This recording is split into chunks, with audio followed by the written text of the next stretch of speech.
Streaming live on Facebook. Here we are. Hey, Jen, welcome. I am so glad that you're here. It's so nice to reconnect with you and be here with you and share this moment and talk about all of the things that we're going to talk about. And I'm just really excited. So thank you so much for being here.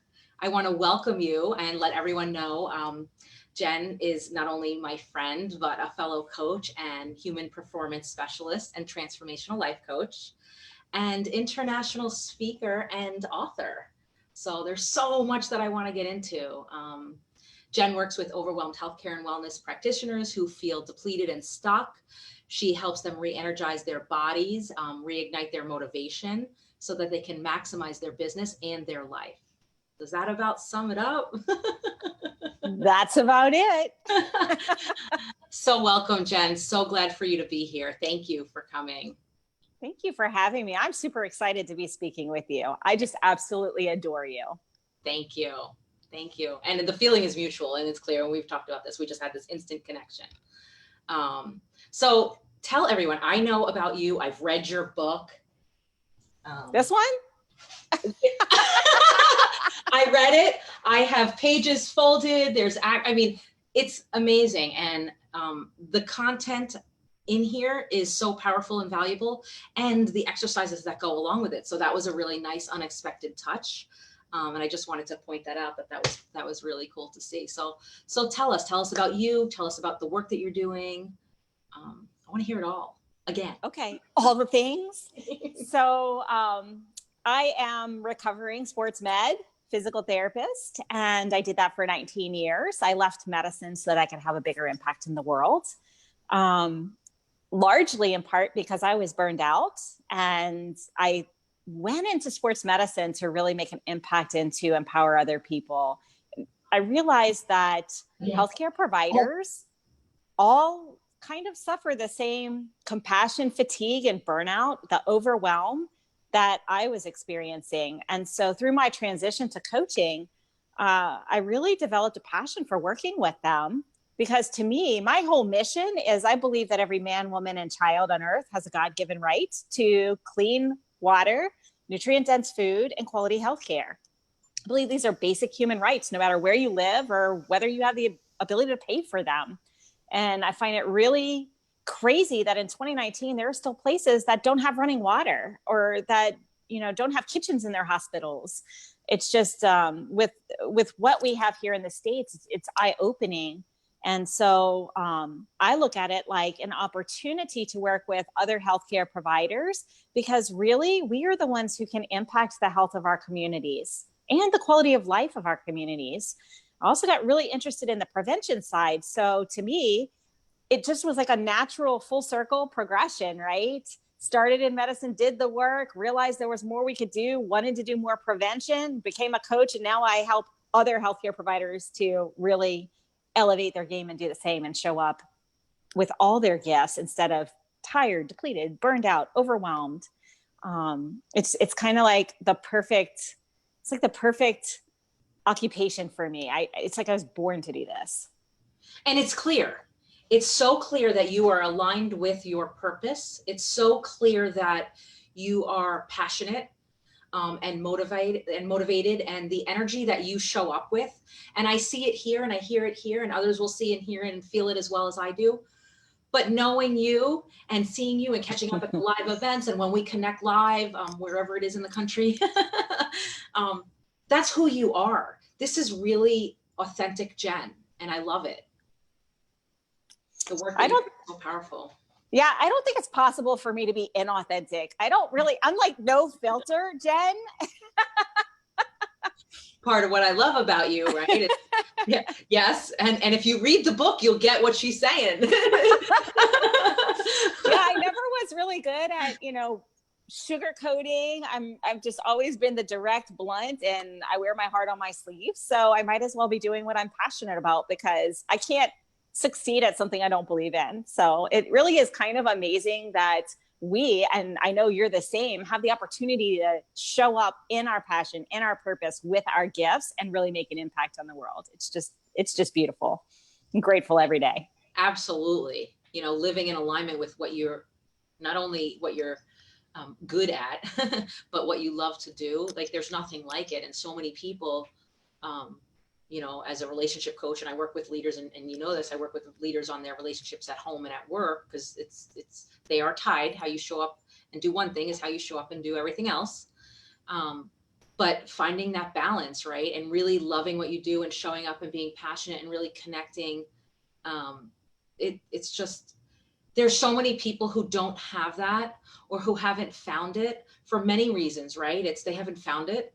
They don't realize it's possible, and they are just on this path or this road, or they have this vision in their mind of it's only this way.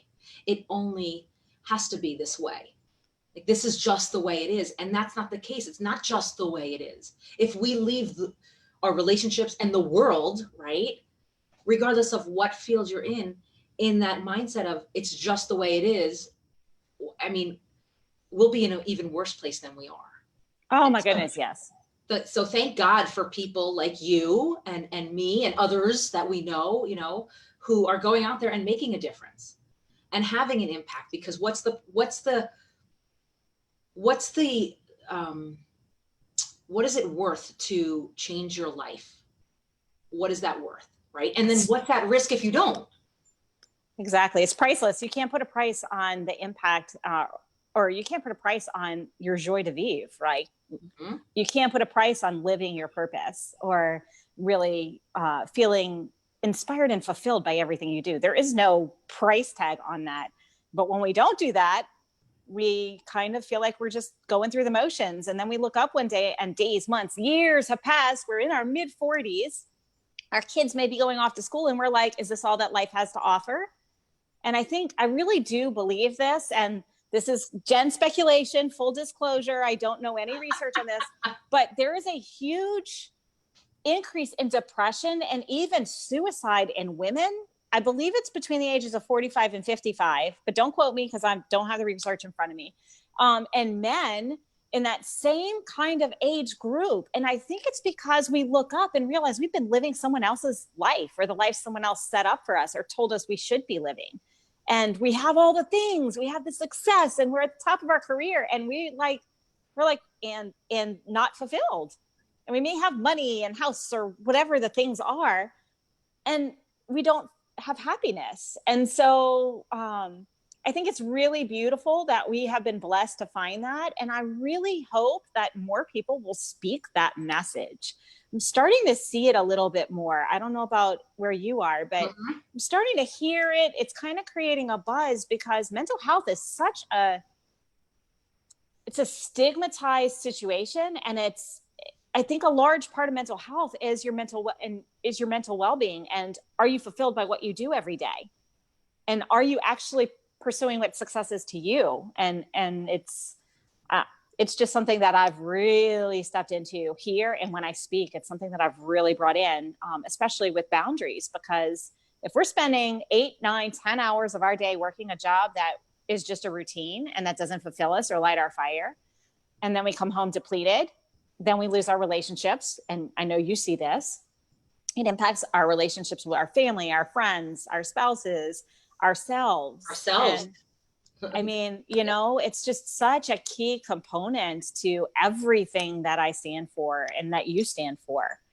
So I'm really grateful that you have this container where we can have this conversation. Yeah. And I love it. And I think that we should, you know, and we'll talk about more of this because this is really powerful, right? Starting the conversation, seeding. That's what it's about. It's about having conversations. It's about talking about, you know, experiences. It's about talking about who we are now, where we've come from, right? Because our identity is based on our beliefs that were learned through our experiences from early childhood, right? And that goes with us. But guess what? Those beliefs are learned and we get to change that so long as we're open to it.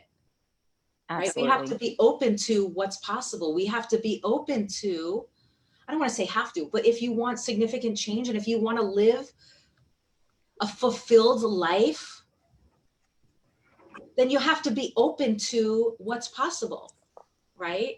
And it's having conversations, and that's it, because if we didn't just start talking one day and having conversations about whatever it was, probably coaching, because that's what we do. We talk about it and our experiences and what we're doing and what we're working on. Like, it just really brainstorming new ideas. And I love that. But if we didn't talk about it, we wouldn't have been here, right? If we didn't take the step in our personal lives, in our career, right? Longing for more, wanting more, then we wouldn't be here. But we were open, right? We were open, we were having conversations, we were, getting curious. Get curious about what life is about. It's not just black and white. Absolutely.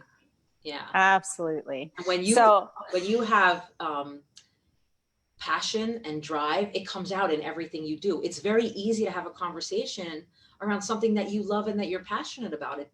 There's no script, right? I don't have a script. I don't think it's possible for me to follow a script. No, there's no script. We're having a conversation, right? I mean, that's what it's about. And we're passionate about what we're doing and spreading that message. And I want to hear about, just shifting gears a little bit, is how you became a coach.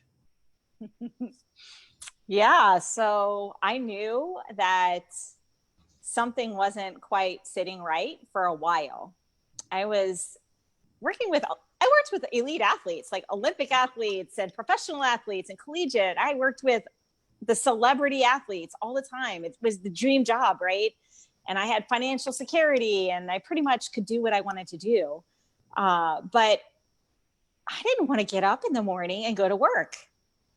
And this was something that I was so passionate about for 19 years. And it wasn't about the working with the clients, because I loved working with them. Like, when I was in it, I was all in it for them. And that was okay. But it was everything that went along with the changes in medicine, the compartmentalizing, the pushing the quantity over the quality, like all of these other things that became part of medicine were not fulfilling to me. The more documentation. I don't want to sit down and spend 45 minutes on every client writing notes. That's ridiculous. Ridiculous. Like, it's ridiculous. I want to be working with my clients. Right. And so it was kind of like that mixed with, I was passionate about it and didn't set any boundaries. And as a healthcare professional and a healthcare provider, and if any of you are there, and even many coaches have this, you are there and you're a nurturer, and you will give and give and give until you don't have anything left. Yep. And that's yes, that's where I was. Now there's balance.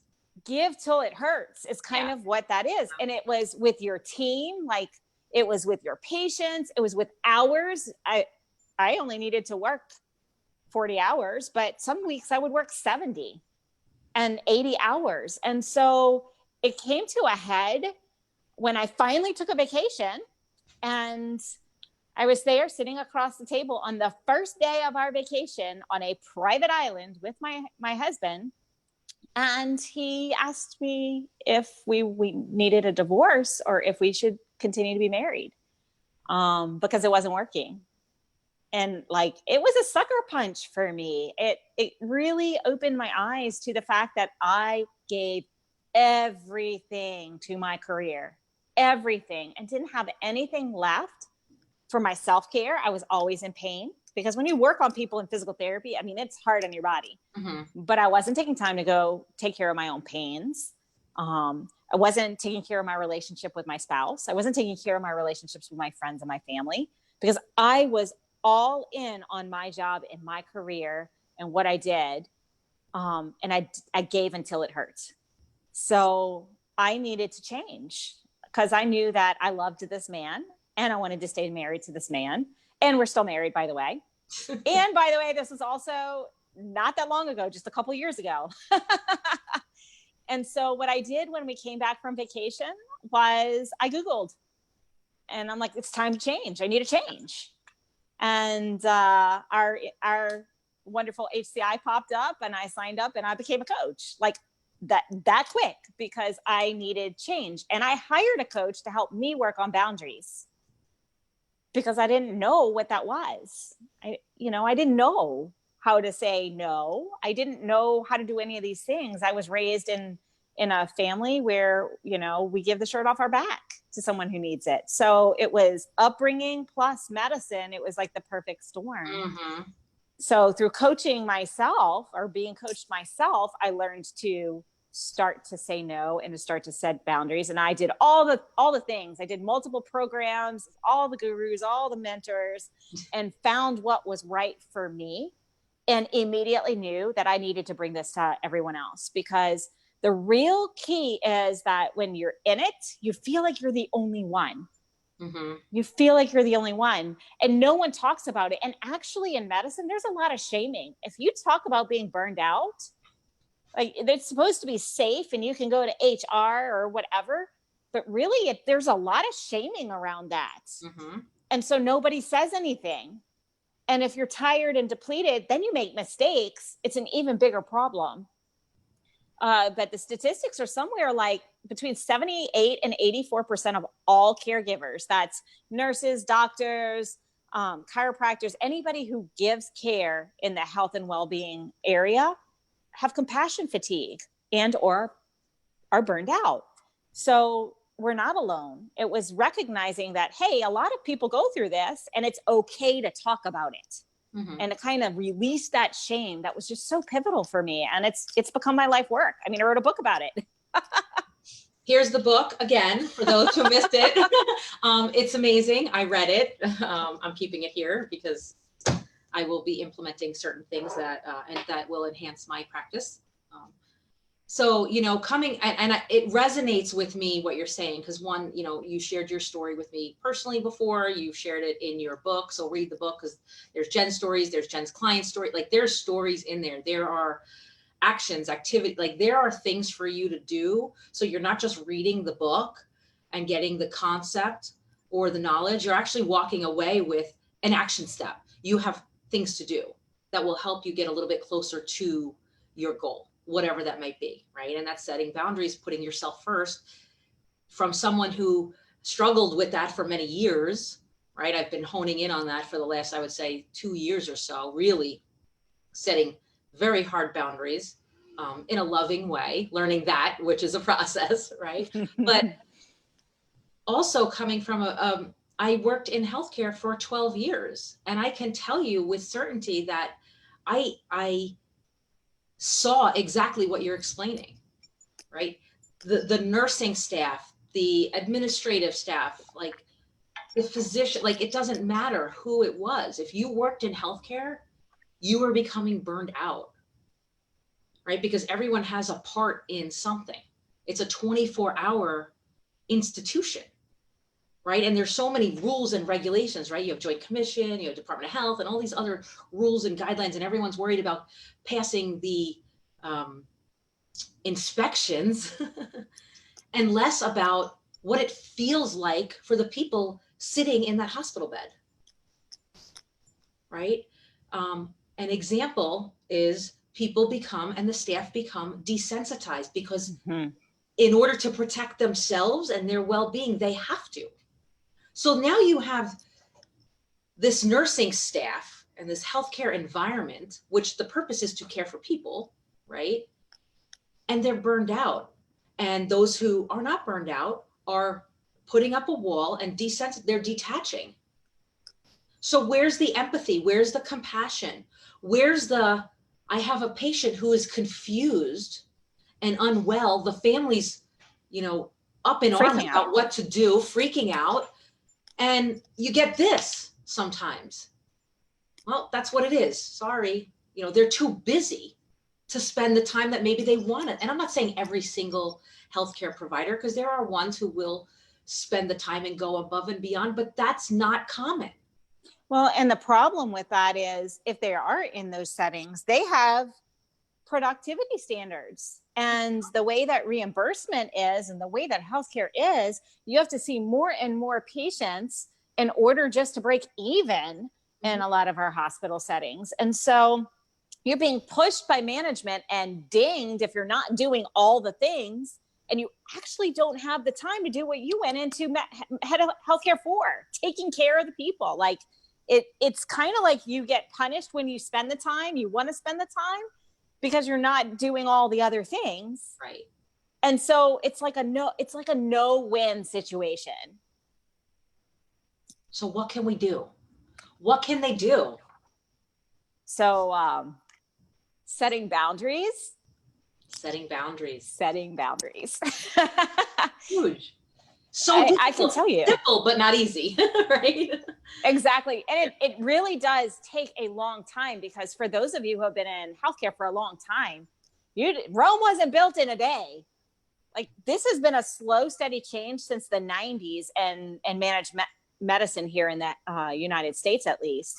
It's been slowly requiring more and more and more and more and more of you. And you've been getting more and more and more burned out or desensitized or some combination of everything. But when we take one small step towards taking care of ourselves, it's kind of like the spark. Mm-hmm. You know, the spark, when you light a match, you have a little bitty fire. And you can't cook something with a match. But what you can do is use that match and put it in your tinder. And what happens? It becomes a fire.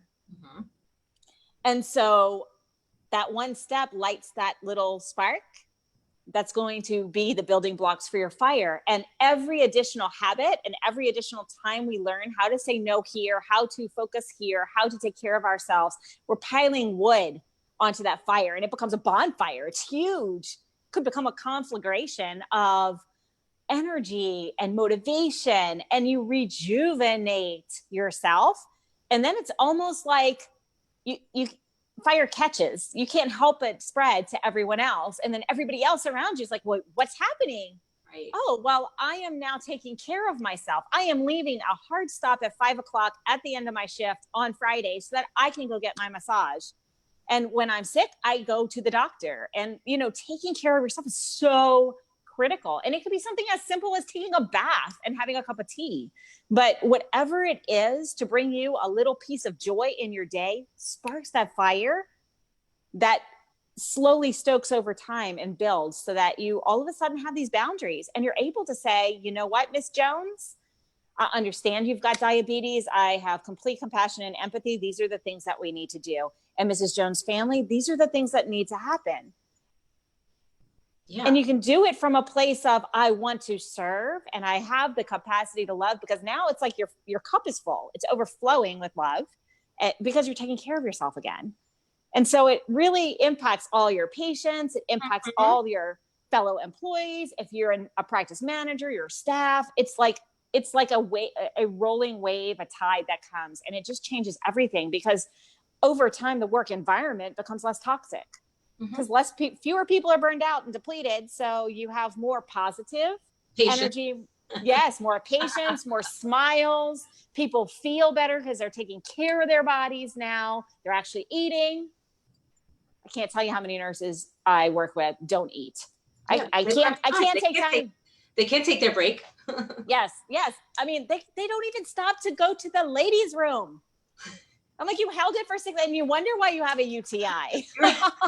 And you know what? And to that point, I will say, and yes, in healthcare, and when I worked for software technology, in that environment, a technology environment, a global company, there was a lot of similarities in that. I don't take a lunch break. I don't have time. Mm-hmm. Well, when do you eat? How do you fill yourself up? How do you detach for a moment, take a few deep breaths and reground yourself so you can tackle the next challenge that's going to come your way, or so you can handle productively the next person who snaps at you, right? Exactly. Constructively. We want to be able to respond to life and the curveballs that it throws at us and the people that come at us. We have so many people on Facebook right now listening in. I just want to thank everyone for being there. But if we're not taking care of ourselves, we're not prepared to handle whatever anyone or life throws at us. That's right, because it's too much. Right. And so how do you build healthy relationships if you don't set a boundary for yourself and take care of yourself? If you're, not getting sleep, because when you're overwhelmed and overworked, the sleep quality you're getting, it's not quality. It's lacking, right? You might sleep, but it's not quality, because our subconscious, the way it works, and there's a whole nother thing about neurofeedback and all that other stuff, but that's another session. But it's a domino effect, right? So how we show up for ourselves affects how we show up at work for our partners. You lived it, I lived it. My experience was a little bit different, but it was similar in a sense that when you're not taking care of yourself, when you're not happy, truly happy, and it doesn't mean having, like you said, it doesn't mean having things. It's not about money and things. What it's about is peace, inner peace. It's peeling back the layers and looking through and going, you know what? I don't need to believe that about myself or others in the world anymore. I get to choose me, find what I love, because it's different than it was 20 years ago, right? But find what I love and set boundaries and make time for that. Just like I make time for my partner, my friends, my family, my business, my clients, right? I make time for myself. There's a practice that I put into place. And the difference in me, in how I show up, this is my own personal experience, and I've heard this from others as well, is it's huge. It's significant. There's no comparison between the two versions of myself and how I show up. When I'm depleted or I don't feel well, sometimes we just have to show up because we have to show up for something, especially in healthcare, right? But when we're really depleted and that's constantly how we live, it's going to affect our relationships and the conversations we have. It's going to affect how we perceive what people are sharing with us and situations, right? So it goes both ways in every aspect of our life. If we're not setting boundaries and taking care of ourselves and putting ourselves first, we know it's not selfish. It's required to be healthy and happy and grounded and fulfilled. And it's Actually, not about money.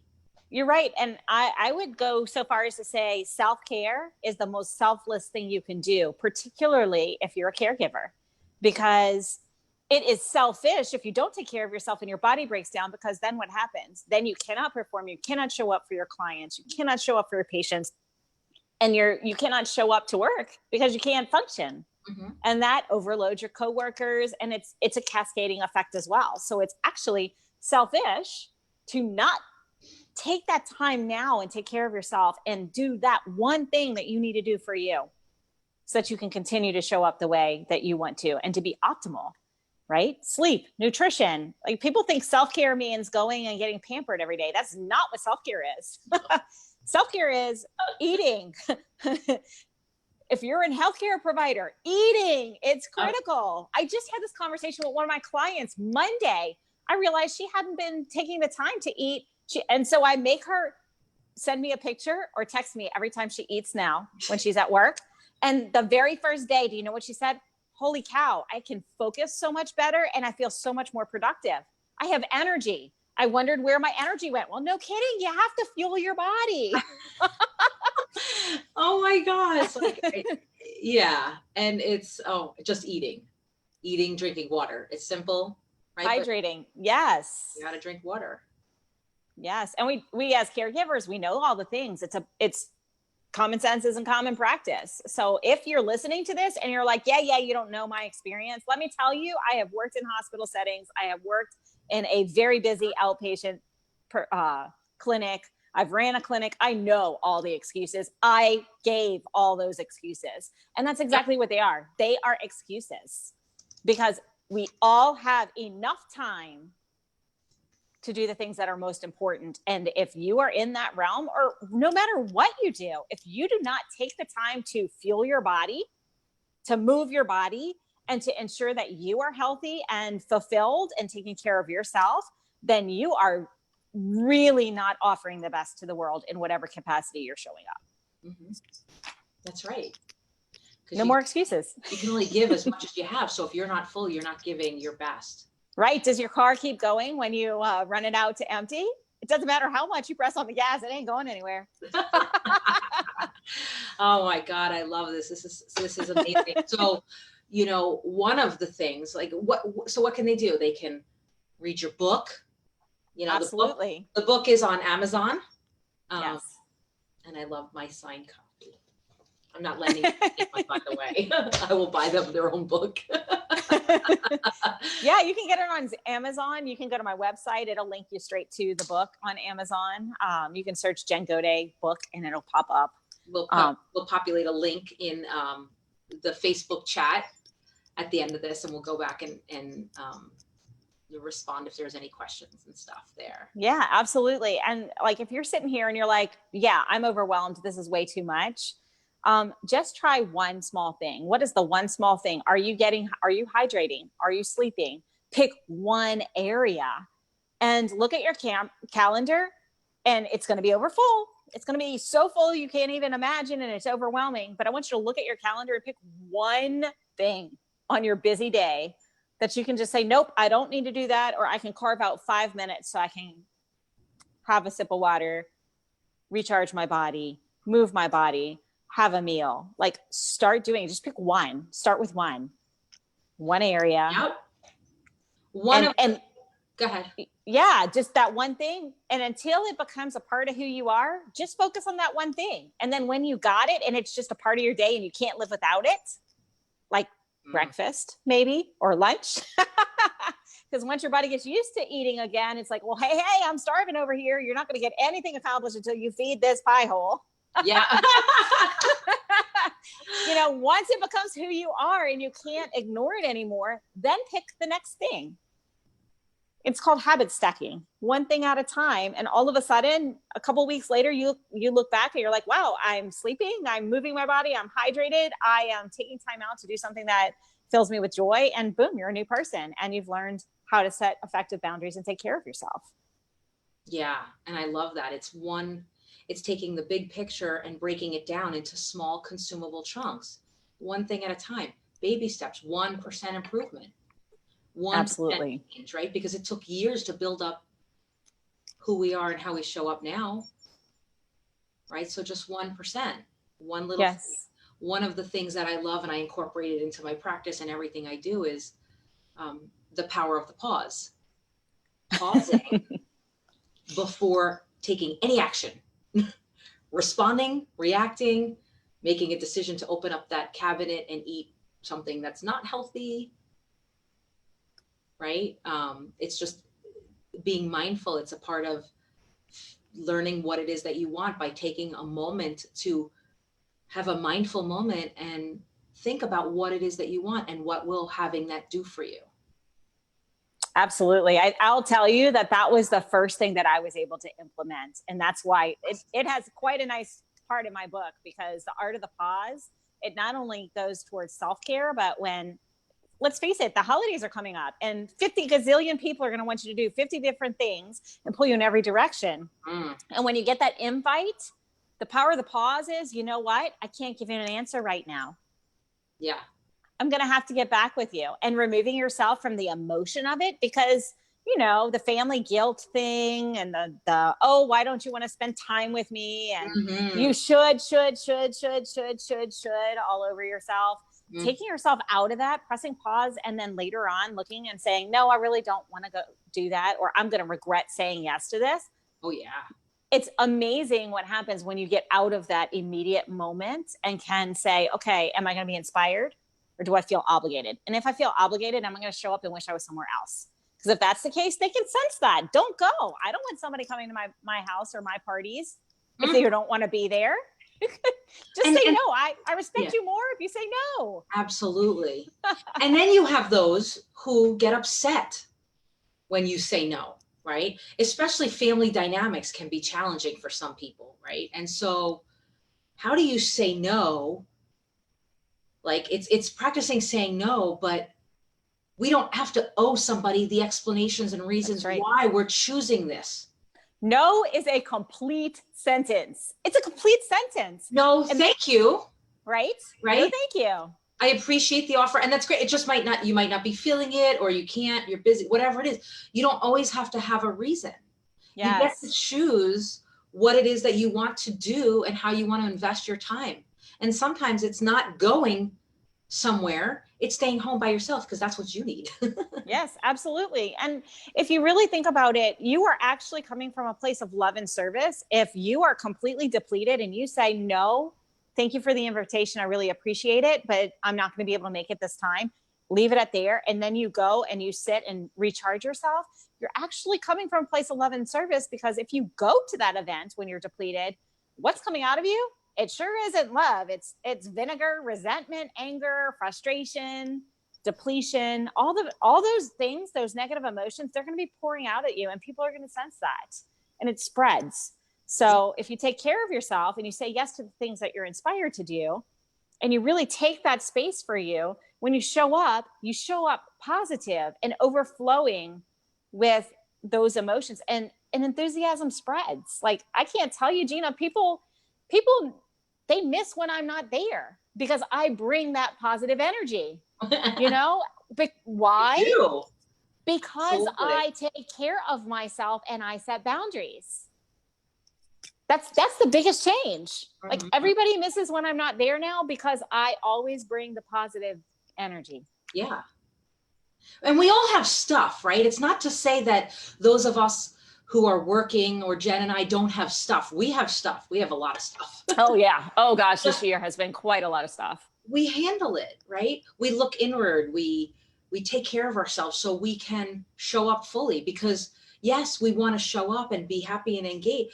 We want to be fully present too. Being present when you're there, not with your mind being somewhere else. I have Emily, we have Emily, Cindy, Phil, Marco, Tracy, Eddie, Sarah, James, Debbie, Jill, Chris, like a whole bunch of people are on Facebook. And Emily put a comment in there, and she says she feels obligated all the time and she needs to work on that. Always there's this obligation. We owe somebody. We have to. Well, you know, we really have been conditioned, and the key word there is conditioned, as a society of yes. When we're toddlers, we set awesome boundaries. Toddlers love the word no. No. You're like what? You're three. Saying yes to everything, that's a conditioned response. It's because we get told that we're not a team player if we don't always say yes, that it's not really being loving if we don't show up to every single little thing. And it really is very unfortunate, because we've created a society of yes, a society of pushovers who don't set boundaries. And it looks like putting everyone else's wants and needs over our own, and we bite off more than we can chew. That's where overwhelm comes from. We drop balls. We don't have time. We are always rushed. We're fatigued. We're angry. And the beautiful thing is that conditioning, we can recondition ourselves. And I'm going to be the first to say, I always have coaches, because, and I think I speak for Gina too. I have no one on earth can see all your own stuff. Like, I can't see all my own stuff. I have blind spots, and I may think I'm doing all the right things, but the reality is I invest in coaches because they can see what I do not. And they come from a place of love, and they see my best self, and they help hold me to that. And so when I'm doing things that I think I'm setting the right boundary, or I'm setting the boundaries in alignment with my values, if they see something, they call me out on my stuff. And I appreciate them for it, because the reality is none of us are in it alone. We got to that point of feeling obligated to everything because we felt like we had to, because everybody conditioned us to say yes. And we feel like we're the only one who feels that way. But the reality is everyone else around you feels the exact same way. It's just become not okay to talk about it. It's not PC. It's not okay to talk about it. That's a huge problem.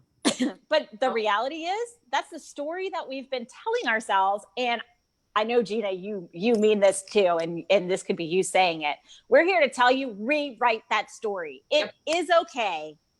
It is okay to say no. It is actually the most loving thing you can do if you feel obligated, for you to say, no, I'm not going to do this. And, you know, you can even offer another alternative. You know, offer other possibilities, open other possibilities, or you don't have to. You can just say, no, this isn't going to work for me. It doesn't work with my schedule right now. And that's okay. But have the grace, because we're not used to it. And so conditioning can bring up all those feelings of guilt and shame and everything in ourselves when we say no. Like, you ever say something and you want to just like suck it back into your mouth? Yep. That's what it feels like in the beginning. It is not easy. But as you practice the little no's, start with the small ones. As you practice the little no's, it gets a little bit more comfortable, and it allows you to do some of the bigger no's, some of the ones that, like the real big one that you really need to handle, which for most of us is either our job, career, or our family. Oh yeah. And what is going to happen, because I don't want anybody to be like, oh, I did this, and Jen, you told me it was going to be okay. they're going to freak out on you because they are used to you not setting boundaries. They're used to the version of you who just says yes to everything as a pushover, and they love that you're a pushover. So when you start saying no and you start setting boundaries, they're going to have a little stuff that comes up for them, and they're going to be angry. But the most important thing for you to know is that's their stuff. It's not yours. It doesn't belong to you. That's their own issue because they don't set boundaries. Because misery loves company. And when we always say yes to everything, we want everybody else to say yes to everything. So we're all miserable together. Isn't that ridiculous? Yep. So, you know, it's not easy. Yes. But it is worth it. Yes. Absolutely. So it's the feeling, because I was a yes person, I would step out and do, I am still a giver in a sense of I will give if somebody needs, if I have it in me to give, right? Finding the balance of if it's not going to work for me or it's going to deplete me or other challenges that are not, if it's going to go against my goals and my vision for myself and take away from what I need to show up, then I'm going to think twice about it. Absolutely. It's simply thinking about, and starting small is saying no to something small, like you were saying, but let's, before that, pause before you respond and think about, do you want to say no or do you want to say yes? And what might that look like? Either way, if you said yes, what might you feel like? Putting yourself in the moment of yes, and you're there. And then no, and how does that feel when you say no to somebody? And the people who who found value in you not having any boundaries are the ones who are going to be the most upset by you setting them. And so know that. So those who you've always said yes to consistently, it might cause some friction, and that's okay. That's on them. That's not on you. We don't get to own that. That's their feelings, and that's the inner work that they maybe need to do, right? It's not a reflection of us. It's a reflection of themselves. Yeah. So knowing that. So there's so much good stuff. I think we could talk for like days about this. If someone wants to get in touch with you and they want to learn more, how can they find you? So if they're here watching on Facebook, I assume you've tagged me on Facebook. If not, I'll drop my information there. Or the website is a great way. You can access my book from my website. You can have a consultation with me or hop on a call. It's HTTPS, the dots. Anyway, JenGaudetCoaching.com, JenGaudetCoaching.com. That's JenGaudetCoaching.com. You can access all of my social media from there and my book or anything else that you have that you may have questions with, or please find me on social media. I'm here to serve. That's part of why I'm here. And the message is too important not to share.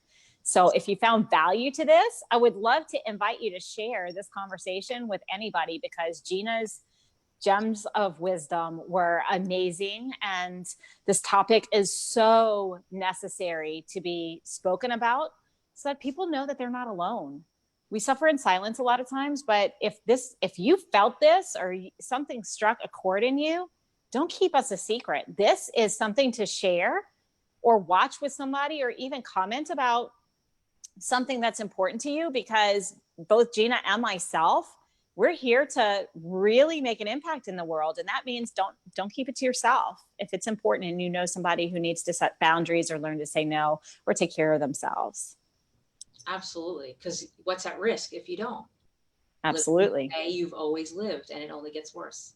So what can you have? What is possible? That's where accountability comes in. Like Jen said earlier, she has coaches, I have coaches, and we're coaches, right? We coach others, but we also have support, right? Mm-hmm. There's the step back, the let go, the say yes, take action, right? Because here's your goals. Your action can't be here. Your actions have to be aligned with your goals. Take action, and accountability is step number 5 in transformational process. You have to have accountability. Who's holding you accountable to help you show up when you're ready to self-sabotage? We all do it, but who shows up for you? This was awesome. Is there anything else that you would like to share before we close out? Can I share my favorite quote of all times? Yes. Okay, I'm going to read it so I don't mess it up at all. It's in the first page of my book, by the way. The secret to change is to focus all of your energy not on fighting the old, but on building the new. That was Socrates, and he was wise beyond his time, because really and truly what Gina is saying, the transformation, it all comes from focusing all of your energy, all the positivity on what you want and accomplishing what you want, letting go of anything else that's old. I love that. Thank you. Well, Jen, I gotta say, it's been a while since we've connected. You're traveling and all over the place, and I'm doing my thing. And I'm just so glad that you were here. I'm so glad that we were able to get this time together. I can't wait till we jump on and decide to do another one of these and what's to come. Powerful transformation coach, Jen Gaudet. I put her link in the chat. We're going to go back, and if there's any comments or questions, if you're watching the replay, let us know. Put comments and questions. Visit Jen's site, reach out to us, and let us know how we can support you. Absolutely. Thanks for having me. I can't wait till the next time, girl. Thanks so much. Have a great day. Bye. You too. Bye.